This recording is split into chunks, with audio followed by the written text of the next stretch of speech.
வணக்கம் friends.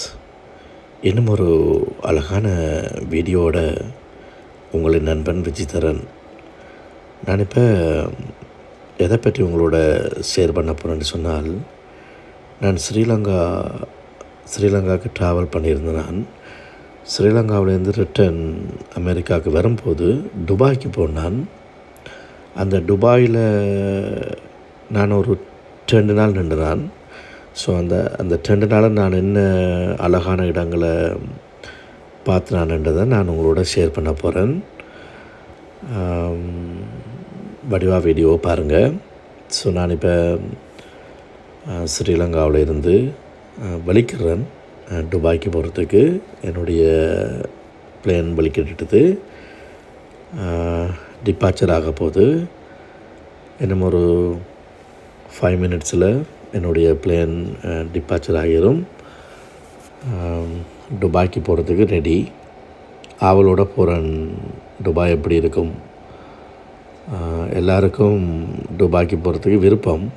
Dubai ஒரு middle ஈஸ்டில் ஒரு அழகான ஒரு ரிச்சான ஒரு நாடு. நான் முதல்ல துபாய்க்கு போகலை. இதுதான் முதல் தடவையாக நான் வந்துட்டு துபாய்க்கு போகிறேன். ஸோ கன நாள் இல்லை, ஒரு 2 நாள் தான். நான் இப்போ போகிற வேயில் தான் அதில் நின்று பார்த்துட்டு போகிறேன். அமெரிக்கா போகிற பாதையில் துபாயில் நின்று துபாய் ஒருக்கா சுற்றி பார்த்துட்டு போகிற ஐடியாவில் தான் போகிறேன். பட் திரும்பி ஒருக்கா வரணும் துபாய்க்கு. வந்த ஒரு கிழமை 2 கிழமை நின்று நிறைய இடங்கள் இருக்குது, பார்த்து போட்டு போகணுமென்ற ஆசை. அந்த 2 நாளைக்குள்ளே பெருசாக இடங்களை பார்க்க இல்லாது. பட் முக்கியமான ஒரு சில இடங்களை பார்க்கலாமெட்டு தான் போகிறேன். துபாயில் பார்க்கக்கூடிய இடம் எதுன்னு சொன்னால், அந்த புர்ஜ் கலிஃபா, அந்த டால் பில்டிங், உயரமான, உலகத்திலேயே ஃபேமஸான உயரமான ஒரு பில்டிங், ஒரு கோபுரம்னு சொல்லலாம். ஸோ அது ஒரு ஃபேமஸ். அது துபாய் சிட்டியில் அமைஞ்சிருக்கு. என்னுடைய பிளேன் இப்போ டிபார்ச்சர் வானத்தை நோக்கி பறந்து கொண்டிருக்கின்றது. பாருங்கள் முகிலெல்லாம் எப்படி இருக்குன்னு சொல்லி. டிபார்ச்சர் ஆன உடனே ஒரு கொஞ்சம் தூரம் போன பிறகு அதுக்கு பிறகு முகிலுக்குள்ளே போயிடும் வந்துட்டு பிளைன். ரொம்ப உள்ளே இருந்து பார்க்கும்போது ரொம்ப அழகாக இருக்கும். அந்த முகிலை கடந்து போகும்போது ஒரு பியூட்டிஃபுல் மூமெண்ட்டாக இருக்கும். நீங்களும் பிளைனில் போயிருப்பீங்கள், உங்களுக்கும் அந்த அனுபவம் இருக்கும். ஸோ போகாதாக்கள் கட்டாயம் அப்படியாவது பக்கத்து நாடு ஒரு 4 hours 2 hours பிளேனில் போய் வாங்க, நல்லா இருக்கும். ஸோ நான் பல தடவை பிளேன் இறங்கியிருக்கிறேன். 15-16 hours கூட நான் பிளேனுக்குள்ளே இருந்து ட்ராவல் பண்ணியிருக்கிறேன். எனக்கு ட்ராவல் பண்ணுறது ரொம்ப விருப்பம். ஸோ இப்போ என்னுடைய பிளேன் வந்துட்டு துபாயை நோக்கி போய்கொண்டிருக்குது. ஸ்ரீலங்காவிலேருந்து ஜஸ்ட் ஒரு 4 மணித்தியால் தான், கடை தூரம் இல்லை. ஒரு பெரிய கடலை தாண்டிட்டோம்னு சொன்னால் அங்கால துபாய் தான். ஸோ நான் போகிற பிளேனை பாருங்கள், எவ்வளவு அழகாக இருக்குது. என்டர்டைன்மெண்ட்ஸ் ஏறின உடனே ஒரு படத்தை போட்டு பார்த்து கொண்டு போக வேண்டியதான். ஸோ நான் இப்போ துபாய் நோக்கி வந்துட்டேன். என்னுடைய பிளேன் வந்துட்டு துபாயில் லேண்ட் ஆக போகுது.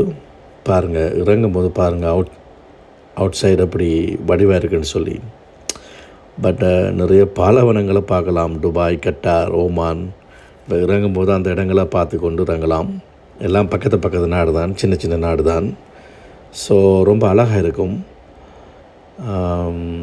உங்களுக்கே தெரியும், கட்டார், ஓமான், துபாய் இந்த நாடுகளில் பாலைவனங்கள் தான் அதிகம். பட் துபாய் சிட்டி வந்துட்டு ரொம்ப அழகாக இருக்கும். பாருங்கள் எப்படி இருக்காண்டு வீடுகளெல்லாம் பாருங்கள். சும்மா துபாய் சிட்டி என்றால் சிட்டி தான். எல்லோரும் போகணும், இந்த இடங்களை பார்க்கணும். இறங்கும்போது ஒரு அழகான பியூட்டிஃபுல் அந்த வியூவை நீங்கள் பார்ப்பீங்கள். ஸோ என்னுடைய பிளேன் வந்துட்டு இப்போ ஆல்மோஸ்ட் லேண்ட் ஆக போகுது. லேண்ட் ஆகின பிறகு அடுத்த கட்டம் நான் வந்துட்டு துபாய் ஏர்போர்ட்டில் இருந்து அங்கே வந்துட்டு துபாயில் டிரான்ஸ்போர்ட்டேஷன் குட். இந்த பஸ் மற்றது ரயில் ட்ரெயின் எல்லாம் வந்துட்டு நல்ல மட்டும் சொல்லுவாங்க. ஸோ நான் இப்போ துபாய் ஏர்போர்ட்லேருந்து நான் ட்ரெயினில் தான் போகிறேன் சிட்டிக்கு. ஒரு 45 minutes அவே அந்த புர்ஜ் கலீஃபா இருக்கே, அந்த டால் பில்டிங், ஃபேமஸான பில்டிங், அந்த இடத்துக்கு நான் ட்ரெயினில் தான் போகிறேன். So just 45 minutes easy. ரயிலில் இருந்து ஏர்போர்ட்டில் இருந்து எங்கேயும் போகலாம் துபாய்க்கு. ஏன்னா ஏர்போர்ட்டில் இருந்தே ட்ரெயின் இருக்குது. அது அரை மணித்தியாலத்துக்கு ஒருக்கா 20 நிமிஷத்துக்கு ஒருக்கா வந்து கொண்டிருக்குமென்னு நினைக்கிறேன். பெருசாக அதுகளை பற்றி தெரியாது. பட் நான் போன உடனே வந்துட்டுது. ஸோ நான் இப்போ போயிட்டு ஒரு மேக்டொனால்ட்ஸில் பர்கர், ஃப்ரெஞ்ச் ஃப்ரைஸ், ஒரு கோக் வாங்கி இப்போ சாப்பிட்டு கொண்டிருக்கிறேன். வந்த டயர்டில் வந்து சாப்பிட்டு போட்டு ஒரு துபாய் ஏர்போர்ட் இருக்கா சுற்றி பார்த்து. நல்ல பெரிய ஏர்போர்ட், நிறைய ஷாப் இருக்குது, நீங்கள் நிறைய பர்ச்சேஸ் பண்ணலாம், டியூட்டி ஃப்ரீ எல்லாமே நிறைய இருக்குது துபாயில். ஒரு பிக்கஸ்ட் ஏர்போர்ட், நிறைய பிளேனுகள் வந்து லேண்ட் ஆகிற ஏர்போர்ட் வந்துட்டு ஆல்வேஸ் நிறைய சனமாக இருக்கும். துபாய் ஏர்போர்ட்டில் இருந்து இப்போ சிட்டிக்கு போகிறேன்னு சொன்னால் 45 minutes அவே. அது எப்படி போகிறேன்னு சொன்னால் ஏர்போர்ட்டில் இருந்து ட்ரெயினில் தான் போகணும். அடிக்கடி ட்ரெயின் வரும். ட்ரெயினில் துபாய்க்கு எங்கேயும் போகலாம், ஏர்போர்ட்டில் இருந்து எங்கேயும் போகலாம். அந்த ஒரு நல்ல விஷயம். ஸோ நான் ட்ரெயின் இப்போ எடுக்க போகிறேன். துபாயில் வந்துட்டு public transportation is very best. பஸ்ஸாக இருந்தாலும் சரி, ட்ரெயினாக இருந்தாலும் சரி, அடிக்கடி எங்கேயும் போய்க்கொள்ளலாம். அந்த வசதி துபாயில் இருக்குது. நீங்களும் போனால் டாக்ஸிக்கு காசுகளை கொடுத்து மாறாமல் ட்ரெயினில் பஸ்ஸிலேயே நீங்கள் எல்லா இடமும் சுற்றி பார்க்கலாம். ஸோ நான் இப்போ வந்துட்டேன். வேறு கொஞ்சம் பின்னிற டைம். ஸோ சிட்டிக்கு வந்துட்டேன். ட்ரெயினில் இருந்து இறங்கின உடனே அப்படியே நடந்து வந்து அப்படியே நடந்து அப்படியே வீடியோ எடுத்துக்கொண்டு ரசித்து கொண்டு அந்த உயரமான பில்டிங்கள், த பிக் சிட்டி. ஸோ அந்த இடத்துல தான் நான் இப்போ நிற்கிறேன். புர்ஜ் கலீஃபா பாருங்கள். புர்ஜ் கலீஃபாவை இப்போ உங்களுக்கு காட்ட போகிறேன். இது Burj Khalifa, the tall building, the famous building in the world. இந்த உலகத்திலேயே உயரமான பில்டிங் என்று சொல்லுவாங்க புர்ஜ் கலீஃபா. ஸோ அந்த இடத்துல தான் இப்போ நிற்கிறேன். பாருங்கள் எப்படி இருக்குன்னு. அந்த சிட்டி வந்துட்டு ரொம்ப அழகாக இருக்குது.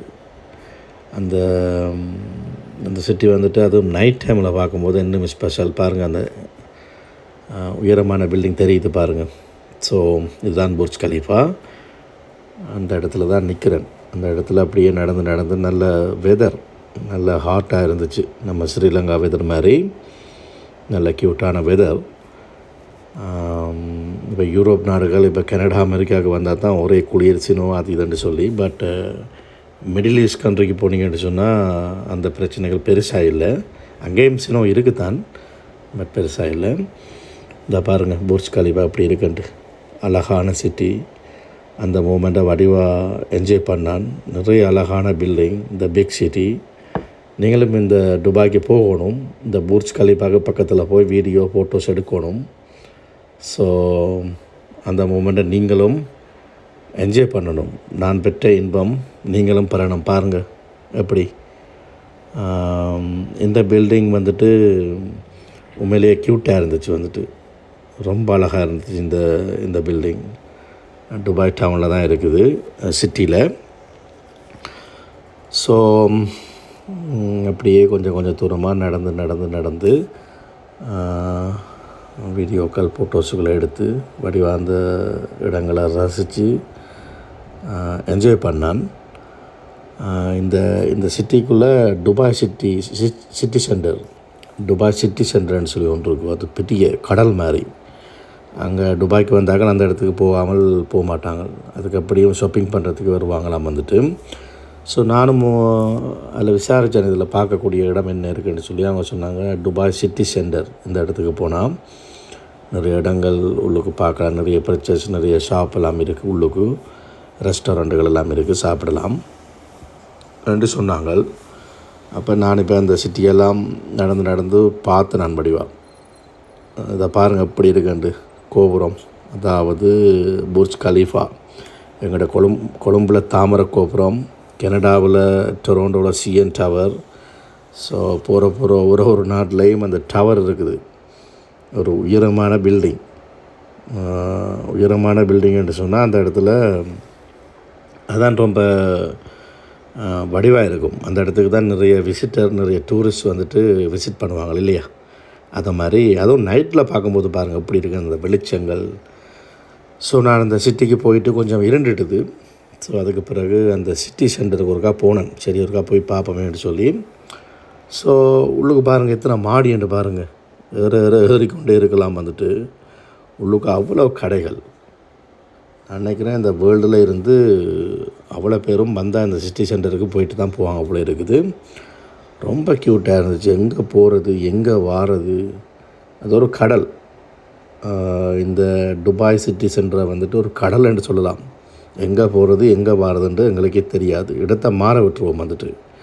ஸோ அந்த பெரிய ஒரு துபாய் சிட்டி சென்டர். ஸோ இந்த இடத்துக்கு போனால், இந்த புர்ஜ் கலிஃபா இந்த சிட்டிக்கு போனால் நீங்களும் இந்த சிட்டி சென்டர் எங்கே இருக்குன்னு சொல்லி நீங்களும் இந்த இடத்துக்கு போய் உள்ளுக்கு போய் பாருங்கள் எவ்வளோ அழகாக இருக்குமெண்டு. நிறைய இண்டியன்ஸ், நிறைய துபாய் பீப்புள், வேறு நாட்டுக்காரங்கள், டூரிஸ்ட் துபாயே டூரிஸ்ட் நாடு தான். அங்கத்தியாக்களை விட டூரிஸ்ட் தான் கூட நிற்பாங்க. ஸோ இங்கே பாருங்கள் எப்படி இருக்குன்ட்டு. அந்த குளோனெல்லாம் பாருங்கள் எப்படி வச்சுருக்குறாங்கன்ட்டு. அதை பார்க்க கலர்ஃபுல்லாக ஒரு பியூட்டிஃபுல்லாக இருந்துச்சு. உண்மையிலேயே ரொம்ப அழகாக இருந்துச்சு.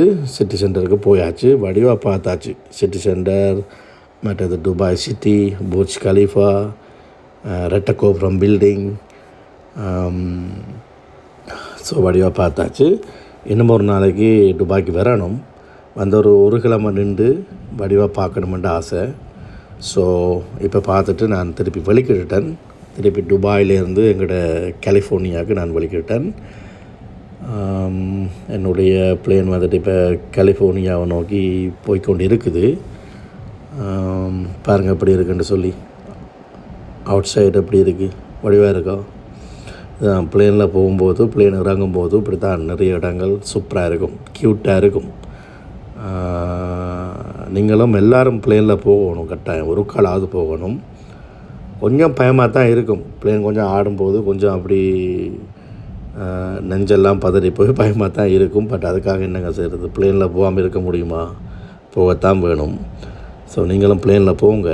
ஏறும்போது இறங்கும்போது அந்த ஃபீலிங்ஸ் எப்படி இருக்குமாட்டு நீங்களும் அதை உணர்ந்து கொள்ளுங்கள். இந்த உலகத்தில் நிறைய அழகான இடங்கள், இயற்கையால் உருவாக்கப்பட்ட அழகான இடங்கள், செயற்கையால் உருவாக்கப்பட்ட அழகான இடங்கள் நிறைய இருக்குது.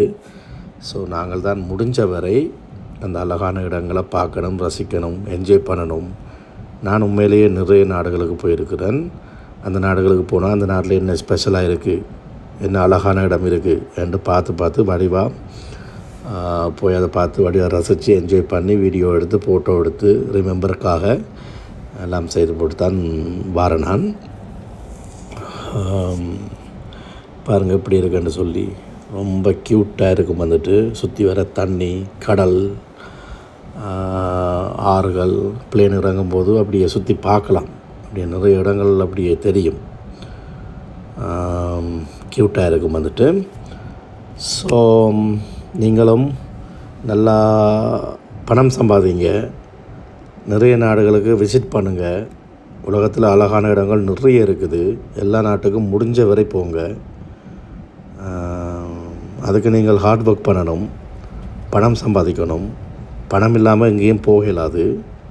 ஸோ அதுக்காக நீங்கள் நல்லா வேலை செய்யணும். ஸோ முடிஞ்ச வரை சந்தோஷமாக இயற்கையை ரசித்து ஹாப்பினஸ்ன்றதை நாங்கள் தான் உருவாக்கி கொள்ளணும். அதை நாங்கள் அதில் எந்த வித மாற்றமும் இல்லை. ஸோ என்னுடைய பிளேன் வந்துட்டு சான் ஃப்ரான்சிஸ்கோவில் வந்துட்டு லேண்ட் ஆகிட்டுது, இறங்கிட்டேன். அடுத்த கட்டமாக என்ன, வந்த டயர்டில் நீங்கள் என்ன இறங்கிட்டு அப்படியே வீட்டை போய் நல்லா இருக்கா குளிச்சு போட்டு சாப்பிட்டுட்டு அப்படியே ரெஸ்ட் எடுக்கிறது தான். எனிவே, என்னுடைய வீடியோவை டைம் எடுத்து பார்த்த அனைவருக்கும் என்னுடைய மனமார்ந்த நன்றி. இன்னும் ஒரு வீடியோவோடு உங்களை சந்திக்கும் வரை உங்களின் நண்பன் விஜிதரன். பாய்.